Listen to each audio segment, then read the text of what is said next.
ఎల్స్వర్త్ M2 labour కోర్టులో case వేస్తాడు. మీ అందరికీ తెలుసు ఆ విషయం. లేబర్ కోర్టులో ఎందుకు కేసు వేసాడు అంటే, తనని బ్యానర్ పత్రికలోంచి తీసేశారు, సో తిరిగి తీసుకోవాలి ఆఫీస్లోకి అని చెప్పి కోర్టులో కేసు వేస్తాడు. సో అనుకున్నట్టుగానే కోర్టులో అతను కేసు గెలుస్తాడు.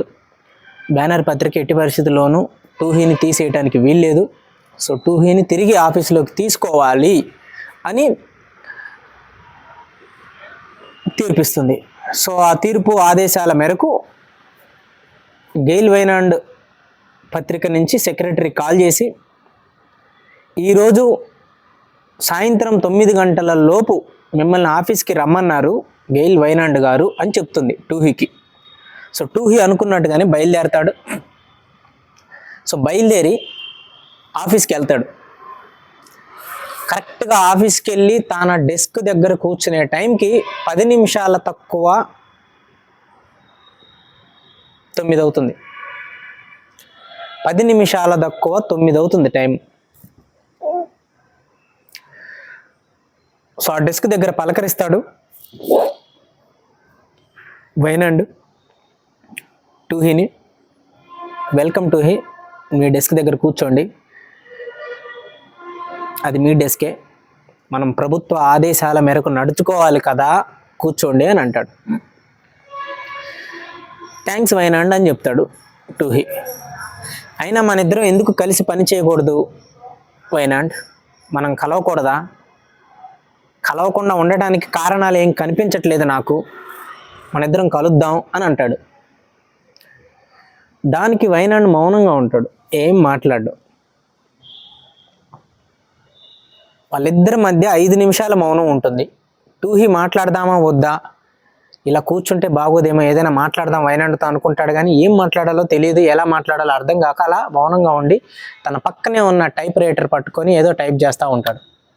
ఇలా టైప్ చేస్తూ ఉండగా కరెక్ట్గా వాచ్ టైం చూసుకుంటాడు గెయిల్ వైనాండ్. టైం 9 అవుతుంది. 9 అయిన తర్వాత ఇమ్మీడియట్గా టూహీతో అంటాడు, టైం 9 అయింది, నీ ఉద్యోగం పోయింది, బ్యానర్ పత్రిక కథ కూడా ఇక్కడితో ముగిసిపోయింది అంటాడు.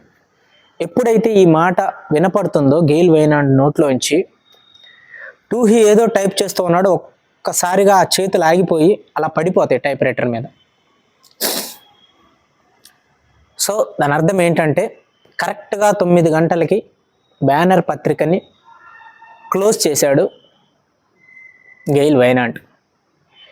టూహీ ఆ మాట విన్న తర్వాత తిరిగి గెయిల్ వైనాండ్ వైపు చూడగానే అంటాడు, కరెక్ట్గా 2 వారాల క్రితమే బ్యానర్ పత్రికలో ఉన్న అందరి షేర్లు నేను కొనేశాను, మిచెల్ లెటన్తో సహా అందరి షేర్లు నేను కొనేశాను. ఈ విషయం ఇంకా ప్రెస్ రూమ్లో వాళ్ళకి తప్ప ఎవరికి తెలీదు. ఇక్కడితో బ్యానర్ పత్రిక కథ సామ్రాజ్యం ముగిసిపోయింది అంటాడు. మరి ఎందుకు ఆఫీస్కి రమ్మన్నాడు అంటే, కరెక్ట్గా ఆ 10 నిమిషాలు ఆఫీసులో కూర్చోబెట్టుకోవటానికి రమ్మన్నాడు. ఎందుకు అని అంటే, ఆ 10 నిమిషాలు ఆఫీస్ని తెరిచి ఉంచాలని నిర్ణయించుకున్నాడు. ఎందుకంటే అందుకే ఫస్ట్ డైలాగ్ అంటాడు, మనం ప్రభుత్వ ఆదేశాల మేరకు నడుచుకోవాలి కదా అని అంటే, ప్రభుత్వం ఆదేశం ఇచ్చింది ఎల్స్వర్త్ M2ని తిరిగి ఆఫీస్లోకి మీరు తీసుకోవాలి అని. అనుకున్నట్టుగానే తీసుకున్నాడు. ఎంతకాలం, ఎంత సమయం? కరెక్ట్గా 10 నిమిషాలు. 10 నిమిషాల సమయం ఉద్యోగంలోకి తీసుకోవటానికి ప్రభుత్వ ఆదేశాల మేరకు తీసుకొని ఆ 10 నిమిషాలు తన డెస్క్ దగ్గర కూర్చోబెట్టి, ఆ 10 నిమిషాలు గెయిల్ వైనాండ్ కూడా గుమ్మం దగ్గర అట్లానే నిలబడి కరెక్ట్గా 10 కాగానే టైం చూసుకొని, your time is out, banner is closed, your job also last అంటాడు. సో ఇది కథ. సో కట్ చేస్తే నెక్స్ట్ ఎల్స్వర్త్ M2 కొరియన్ అనే వార్తాపత్రికలో జాయిన్ అవుతాడు. చాలామంది అడుగుతారు, కానీ వెళ్ళి కొరియన్ అనే పత్రికలో జాయిన్ అవుతాడు. దాని తర్వాత రోర్క్ సెక్రటరీ రోర్కు కాల్ చేస్తుంది, సార్ మీతో అపాయింట్మెంట్ కావాలని గెయిల్ వైనాండ్ గారు అడుగుతున్నారు, రేపు మిమ్మల్ని వాళ్ళ ఆఫీస్కి రమ్మని అంటున్నారు, అపాయింట్మెంట్ ఇవ్వచ్చా అని అడుగుతుంది. ఇవ్వండి అని చెప్తాడు. చేసే పని మధ్యలోనే ఆపుతాడు. ఫర్ ద ఫస్ట్ టైం చేసే పని మధ్యలోనే ఆపుతాడు రోర్క్. ఆ స్కెచ్లు అవన్నీ గీయటం ఆపేస్తాడు. ఎందుకంటే తన యొక్క మనసు భారంగా ఉంటుంది. ఎందుకంటే గెయిల్ వైనాండ్ని కలవటానికి వెళ్తున్నాడు కాబట్టి. సో గెయిల్ వైనాండ్ని కలవటానికి వెళ్ళి నెక్స్ట్ డే అనుకున్న టైంకి వెళ్ళి కలుస్తాడు. కలవగానే డెస్క్ దగ్గర కూర్చొని ఉంటాడు గెయిల్ వైనాండ్. సో తన డెస్క్లో నుంచి ఒక ఫామ్, ఒక పత్రం తీసి రోర్క్కి ఇస్తాడు. ఇచ్చి ఇది ఒక అగ్రిమెంటు. ఇది దేనికి సంబంధించిన అగ్రిమెంట్ అంటే వైనాండ్ బిల్డింగ్ కట్టాలి నువ్వు. అన్నాను కదా, వైనాండ్ బిల్డింగ్, హెల్త్ కిచెన్ అనే ఒక ఏరియాలో వైనాండ్ బిల్డింగ్ అని కట్టాలి అని అనుకున్నాడు కదా ఇంతకుముందు గెయిల్ వైనాండ్. సో కరెక్ట్గా అదే బిల్డింగ్ ప్రాజెక్ట్ ఇప్పుడు కట్టాలని నిర్ణయించుకున్నాడు. సో దీనికి ఎంత ఖర్చు అవుతుంది, ఎవరెవరు కాంట్రాక్టర్లు పెట్టుకోవాలి, అంతా నీ ఇష్టం. దీని డిజైనింగ్ ఎలా చేస్తావు, ఎట్లా కడతావు, అంతా నీ ఇష్టం. దీనికి ఎంత డబ్బు ఖర్చు అవుతుంది, ఆ డబ్బు ఖర్చు ఎంతైనా సరే పర్లేదు, అది కూడా మొత్తం నీ ఇష్టం. నీకు ఏది కావాలన్నా, ఏది అవసరం ఉన్నా సరే ఇక నుంచి నువ్వు నాతో మాట్లాడాల్సిన అవసరం లేదు. నీకు నాకు మధ్య ఒక ఏజెంట్ ఉంటాడు, ఒక ప్రతినిధిని నేను నీకు నియమిస్తాను. సో ప్రతిదీ అతని ద్వారా నువ్వు చెయ్యి. ఒకవేళ అతను కూడా చేయలేని పరిస్థితులు ఏదైనా అవసరం నా దగ్గరికి వస్తే అప్పుడు అతని ద్వారా నాకు చెప్పించి ఆ విషయాన్ని నేను మాట్లాడతాను నీతో. సో ఇప్పుడు ఎందుకు కట్టాలనుకుంటున్నాను, ఎలా కట్టాలనుకుంటున్నాను, ఇదంతా నువ్వు నన్ను అడగొద్దు. నేను కట్టాలని నిర్ణయించుకున్నాను, కట్టు. నీకు తెలుసు బ్యానర్ పత్రిక అనేది, గెయిల్ వైనాండ్ సామ్రాజ్యం అనేది ముగిసిపోయింది అనేది ఓపెన్ సీక్రెట్. న్యూయార్క్ నగరం మొత్తం తెలిసింది. కానీ నాకు మిగతా దేశంలో మిగతా ఏరియాలు ఎక్కడెక్కడైతే వ్యాపారాలు ఉన్నాయో అవన్నీ నడుస్తున్నాయి. నా కోసం పనిచేసిన చిన్న చిన్న పత్రికలు కొన్ని ఉన్నాయి. వీళ్ళందరినీ కలిపి ఇప్పుడు కట్టబోయే వైనాండ్ బిల్డింగ్లో వాళ్ళకి కల్పిస్తాను ఆఫీసు అవకాశం. మిగిలిన ప్రదేశాన్ని అద్దెలకి ఇస్తాను. ఇంతే, ఇంతకు మించి ప్రస్తుతానికి నా జీవితంలో ఏమీ లేదు. ఈ అగ్రిమెంట్ మీద సంతకం పెట్టని చెప్పి సంతకం పెట్టి ఒక కాపీ అతను తీసుకుంటాడు, ఇంకొక కాపీ వైనాండ్ తీసుకుంటాడు. తీసుకున్న తర్వాత ఇంకా మౌనంగా ఉంటాడు. అంటే ఇంకా మీటింగ్ అయిపోయింది, ఇంకా నువ్వు వెళ్ళిపోవచ్చు అనే ఒక సందేశం ఇస్తాడు, సిగ్నల్. సో రోర్కి వెళ్ళిపోతూ గడప నుంచి ఒకసారి వెనక్కి తిరిగి చూస్తాడు. డెస్క్ దగ్గర గెయిల్ వైనాండ్ ఉంటాడు. అప్పుడు గెయిల్ వైనాండ్ ఒక డైలాగ్ అంటాడు, ఒకప్పుడు నువ్వు కట్టబోయే ఈ గెయిల్ వైనాండ్ బిల్డింగ్ నా జీవితానికి, నా చైతన్యానికి చిహ్నంగా ఉండాలని నేను అనుకున్నాను. కానీ ఇప్పుడు నా జీవితంలో గౌరవంగా అనుకోబడిన ఒక్క విషయం ఏదీ లేదు. సో ఇది కేవలం నీ చైతన్యానికి తగ్గట్టుగా నువ్వు కట్టు. అలాగే నా చైతన్యంగా ఉండాలని ఏదైతే నేను అనుకున్నానో దానిలాగా కూడా కట్టు అని అంటాడు. సో రోర్క్ ఆ మాటలు విని మౌనంగా వెళ్ళిపోతాడు గదిలోంచి బయటికి. సో ఇక్కడితో ఎపిసోడ్ 19 అయిపోతుంది. అయితే ఎపిసోడ్ 19లో 2 విషయాలు, చాలా చాలా ముఖ్యమైన విషయాలు. టూహీ కొరియన్ అనే కంపెనీ వార్తాపత్రికలో జాయిన్ అయ్యాడు కదా. జాయిన్ అయిన నెక్స్ట్ డేనే అక్కడ ఉన్న ఎంప్లాయీస్ని, సెక్రటరీని అందరిని పిలిచి ఈ కంపెనీ యొక్క యజమాని ఎలాంటి వాడు, అతని లక్షణాలు ఏమిటి అని చెప్పి అడుగుతూ ఉంటాడు.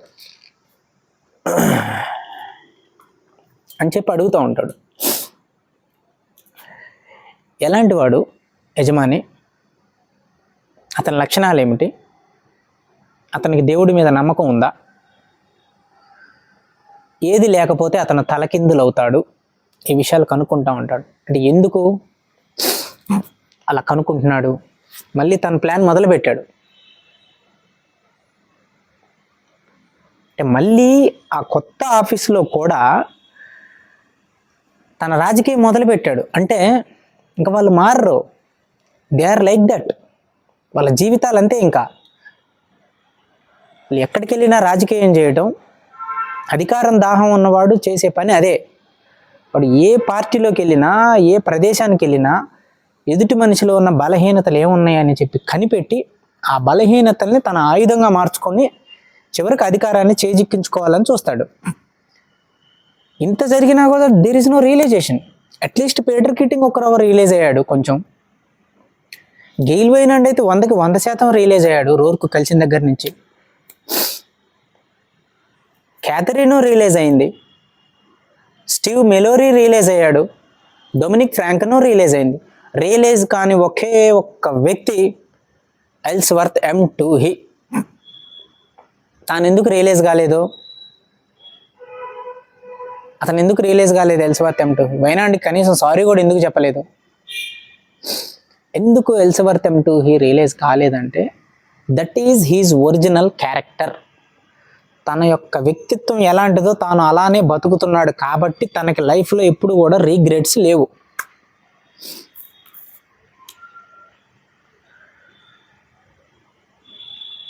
పుట్టుకతోనే కాటు వేయగల స్వభావంతో పుట్టిన పాముకి కాటు వేసినందుకు ఇంకా రియలైజేషన్ కానీ గిల్ట్ ఫీలింగ్ ఎందుకు ఉంటుంది? దట్ ఈజ్ అది పాము యొక్క నేచర్ కదా. అట్లనే ఎల్స్వర్త్ ఎం టూహీ కూడా తన నేచర్ అంతే. మళ్ళీ అక్కడికి వెళ్ళాడు, మళ్ళీ ఆఫీస్ యజమాని అతను ఆ సీఈఓ ఎలాంటి వాడు, తన బలహీనతలు ఏంటని కనుక్కోవడం మొదలుపెట్టాడు.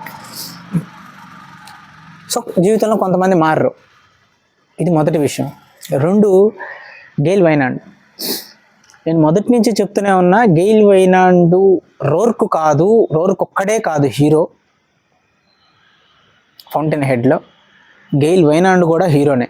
సో ఫౌంటైన్ హెడ్కి 2 హీరోలు ఉన్నారు, ఒకరు గెయిల్ వైనాండ్, 2 రోర్క్. కానీ రోర్క్ క్యారెక్టర్ అనేది మొదటి నుంచి చాలా క్రిస్టల్ క్లియర్గా మనకు అర్థమవుతూనే వచ్చింది. కానీ గెయిల్ వైనాండ్ క్యారెక్టర్ అనేది ఒక విలన్ లాగా కనపడుతూ ఫైనల్గా ఒక హీరో అయిపోతాడు. సో ఎందుకు బ్యానర్ పత్రికని మూసేశాడు? ఆ రోజు వాళ్ళందరూ వచ్చి నీకు 2 ఆప్షన్స్ ఇస్తున్నావు, రోర్కు నువ్వు సపోర్ట్ చేయడం ఆపేస్తావా, లేదంటే ఇప్పటికిప్పుడున్న పరిస్థితుల్లో బ్యానర్ని మూసేస్తావా అని అంటారు. అప్పుడు అలాంటి ఒక పరిస్థితిలో అల్వా స్కారెట్ బతిమలాడుతూ ఉంటే అప్పటికప్పుడు ఏమీ చేయలేని స్థితిలో వాళ్ళకు ఒప్పుకొని రోర్కుకి సహకరించడం ఆపేస్తాడు, పత్రికలో రోర్కు గురించి రాయటం ఆపేస్తాడు. సో వాళ్ళందరూ చెప్పిన షరతులకు ఒప్పుకుంటాడు, అయిపోయింది. కానీ టూహీ మాత్రం టూహీని ఆఫీసులోకి తిరిగి తీసుకోవాల్సిన అవసరం లేదు అనే షరతుల మీద కదా వాళ్ళు ఒప్పుకుంటారు. ఆ రోజు మిచెల్ కానీ అల్వా స్కారెట్ కానీ వీళ్ళ ఒప్పందం అది కదా, అందులో స్టాక్ హోల్డర్స్ అందరూ. కానీ లేబర్ కోర్టులో టూహీ కేసు వేయటం వల్ల టూహీ గెలుస్తాడు. అప్పుడు ఏమవుతుంది? గెయిల్ వైనాండ్ పరిస్థితి తిరిగి ఖచ్చితంగా టూహీని తీసుకోవాలి. ఎవరైతే భాగస్వామ్యులందరూ ఉన్నారో వాళ్ళందరూ ఆ రోజు ఒప్పుకున్నారు, సరే నీకు నిజంగా టూహీని తీసేయాలనుకుంటే టూహీని తీసేయండి, మేము దానికి అంగీకరిస్తాం, కానీ రోర్కుకి సపోర్ట్ చేయడం ఆపండి, మనందరం కలిసి పనిచేద్దాము, బ్యానర్ ఎప్పటిలాగానే నడుస్తుంది అనే షరతు మీద కదా ఒప్పుకుంది. భాగస్వామ్యులతో ప్రాబ్లం లేదు, ఒప్పుకోవాల్సిన వాళ్ళందరూ ఒప్పుకున్నారు. టూహీ ఇంకా అవసరం లేదు మాకు అనే ఒక నినాదం మీద ఒప్పుకున్నారు. కానీ చివరికి టూహీ ఏం చేశాడు? కోర్టులో గెలిచాడు. సో ఇప్పుడు టూహీ ఖచ్చితంగా ఆఫీస్కి రావాలా, ఆఫీస్కి వచ్చి పని చేయాలి. పని చేయాలంటే బ్యానర్ పత్రిక ఉండాలి. ఎవడైతే వెన్నుపోటు పొడిచాడో గెయిల్ వైనాండ్ని, ఎవడైతే గెయిల్ వైనాండ్ పత్రికలోనే జాయిన్ అయ్యి గెయిల్ వైనాండ్ పత్రికలోనే పని చేస్తూ అందులో ఉన్న ఎంప్లాయీస్ అందరినీ మ్యానిపులేట్ చేస్తూ అందులో ఉన్న ఎంప్లాయీస్ అందరినీ తన వైపుకు తిప్పుకొని ఉద్యోగాన్ని ఇచ్చి, విలువనిచ్చి, గౌరవాన్ని ఇచ్చి, అధికారాన్ని ఇచ్చి, పని చేసుకోవటానికి ప్రదేశాన్ని ఇచ్చిన ఒక యజమాని మీదనే తాను విశ్వాసం లేకుండా వెన్నుపోటు పొడిచాడు. అతని వల్లనే మొత్తం ఎంప్లాయీస్ నుంచి, లేబర్ యూనియన్ దగ్గర నుంచి, పత్రికలో పనిచేసే ఆఖరికి ఆఫీస్ బాయ్లు కూడా ఎదురు తిరిగారు గెయిల్ వైనాండ్కి. గెయిల్ వైనాండ్ ఒక్కడే ఆఫీస్లో రోర్కుకి సపోర్ట్గా తానొక్కడే పత్రిక రాస్తూ, దాన్నే తను ప్రింట్ చేస్తూ, దాన్ని తను సర్క్యులేట్ చేస్తూ, దాన్ని కాపీరైట్ చేస్తూ మొత్తం తానొక్కడే పనిచేశాడు కదా ఒక అల్వా స్కారెట్ సహకారంతో. మరి అలాంటి టూహీ ఇంత జరగటానికి కారణమైన టూహీ తిరిగి ఆఫీస్కి వస్తే టూహీని మళ్ళీ బ్యానర్ పత్రికలో పెట్టుకొని గెయిల్ వైనాండ్ పని చేస్తే ఇంక జీవితానికి అర్థం ఏమైనా ఉంటుందా? అప్పుడు గెయిల్ వైనాండ్ డిసిషన్ తీసుకుంటాడు. ఏమని? కోర్టు ఆదేశాలు ఇచ్చింది తిరిగి పని చేయాలని. ఓకే, అతన్ని నేను తిరిగి తీసుకుంటాను. పిలిచాను, ఆఫీసులో కూర్చోబెట్టాను, కరెక్ట్గా 10 నిమిషాలు అతన్ని ఉద్యోగంలో ఉంచాను. 10 నిమిషాల తర్వాత నేను క్లోజ్ చేశాను, నా కంపెనీని మూసేశాను. ఇప్పుడు మూసేసిన తర్వాత ఇంకా కోర్టు కూడా ఏం చేయలేదు. ఎందుకంటే పత్రిక ఉంటే కోర్టు యొక్క ఆదేశం మేరకు పత్రికలో ఉద్యోగం అతన్ని కొనసాగించనివ్వాలి. అసలు పత్రికే లేకపోతే ఇంక దేర్ ఇస్ నో పాయింట్. పత్రిక మూసేసాడంటే నా ఉద్యోగం పోయింది అంటే ఎవడు ఏం చేయడానికి లేదు. ఇమీడియట్గా పత్రిక మూసేశాడు కాబట్టి ఆ ఎంప్లాయీస్కి ఒక 3 నెలలు 4 నెలలు శాలరీ ఇచ్చేస్తారు యజమానులు, అయిపోతుంది. That's all. ఇది గెయిల్ వైనాండ్. గెయిల్ వైనాండ్ ఎందుకు హీరో అంటే, ఇందుకు హీరో వెన్నుపోటు పొడిచి ఆత్మగౌరవాన్ని దెబ్బతీసిన వాడి చేతుల్లో ఒక కంపెనీ నడవటం కంటే కూడా వాడి సహకారంతో అసలు మొత్తం కంపెనీనే క్లోజ్ చేయడం మంచిది అని నిర్ణయించుకొని కంపెనీ క్లోజ్ చేశాడు. అంటే దట్ మీన్ ఏదైతే హోవార్డ్ రోర్క్ తన పనిలోని స్వధర్మం దెబ్బతిన్నది అని చెప్పి, తన పనిలోని స్వధర్మం దెబ్బతిన్న తర్వాత ఇంక ఈ బిల్డింగ్ ఉంటే ఏంటి లేకపోతే ఏంటి అని దాన్ని ఎలా అయితే పేల్చి పడేశాడో, అదే రీతిలో నా ఆత్మగౌరవాన్ని దెబ్బతీసి, నా విశ్వాసాన్ని దెబ్బతీసి, నాకే వెన్నుపోటు పొడిచిన ఒక నయవంచకుడిని తీసుకొచ్చి మళ్ళీ ఆఫీస్లో కూర్చోబెట్టుకునే కంటే అసలు ఆఫీసే క్లోజ్ చేయడం మంచిదని బ్యానర్ పత్రికని క్లోజ్ చేశాడు. ఇద్దరూ చేసింది ఒకటే. అక్కడేమో డైనమైట్ పెట్టి పేల్చేశాడు రోర్కు, ఇక్కడేమో బ్యానర్ పత్రికని తాను సింపుల్గా ఒక అగ్రిమెంట్ రాసి క్లోజ్ చేశాడు.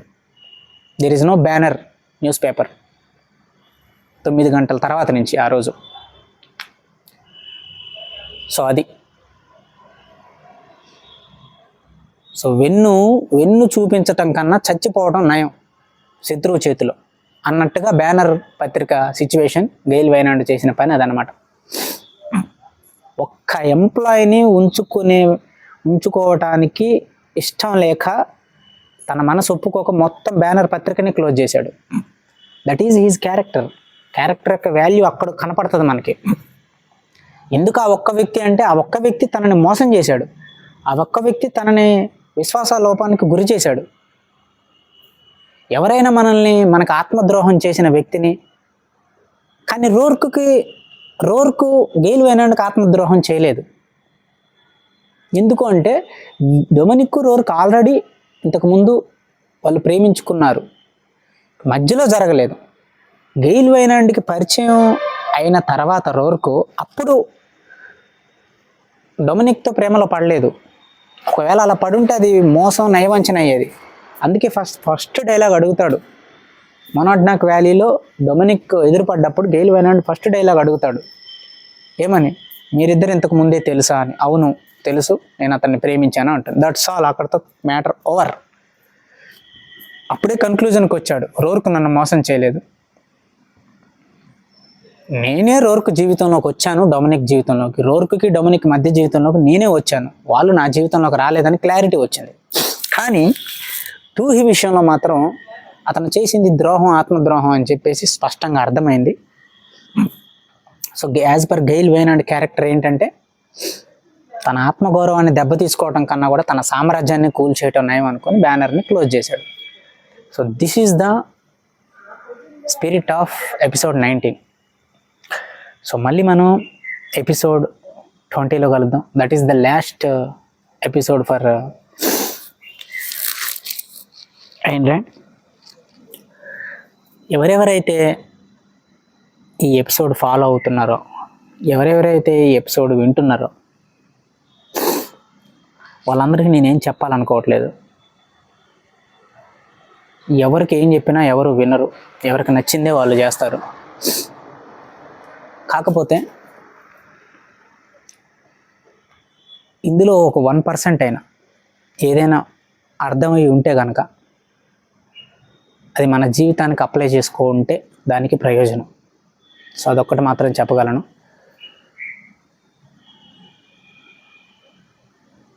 యాక్చువల్గా ఈ బుక్ స్టార్ట్ చేసినప్పుడు కొంతమంది అన్నారన్నమాట, నా 1000 పేజీల పుస్తకం ఇది, ఎన్ని ఎపిసోడ్లు చేస్తావు నువ్వు, అసలు ఇది పాసిబుల్ అయ్యేదేనా అని.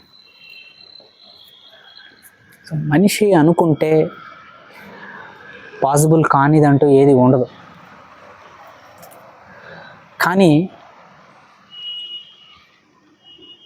దానికి నిలబడగలగాలి. So that's all for today. మళ్ళీ మనం లాస్ట్ ఎపిసోడ్లో కలుద్దాం. సో ఐ థింక్ ఐన్ ర్యాండ్కి అదే లాస్ట్ ఎపిసోడ్. సో ఆ లాస్ట్ ఎపిసోడ్ తర్వాత ఆర్ఎల్స్ ఆ లాస్ట్ ఎపిసోడ్తో పాటుగానే అన్ని క్యారెక్టర్లు, ఈ 4 characters, Ellsworth M2, Dominique Francon, Gail Wynand, Peter Keating, Howard Roark, Catherine, ఈ 6 క్యారెక్టర్లు మనకి మేజర్గా ఉన్నాయి. మిగతా సహాయకంగా ఉన్న క్యారెక్టర్లు Austin Heller, Steve Mallory, John Erik Snyte, Enright, Mike, Lois Cook, గార్డియల్ ప్రిస్కాట్, గస్ వెబ్, ఐక్, వీళ్ళందరూ కూడా సహాయకంగా ఉన్నారు అల్వాస్ క్యారెట్తో సహా. సో ఈ మొత్తం ఈ క్యారెక్టర్ల గురించి ఒక క్యారెక్టర్ అనాలిసిస్ చేద్దాం మనం. అది లాస్ట్ ఎపిసోడ్తో సహా కలిపి చేస్తా. ఒక 1 hour వీడియో ఉంటుంది, అందులో కలుద్దాం మనం. అప్పటి వరకు సెలవు. నేను రాకింగ్ రవి, తెలుగువాణ్ణి. జై హింద్, జై భారత్.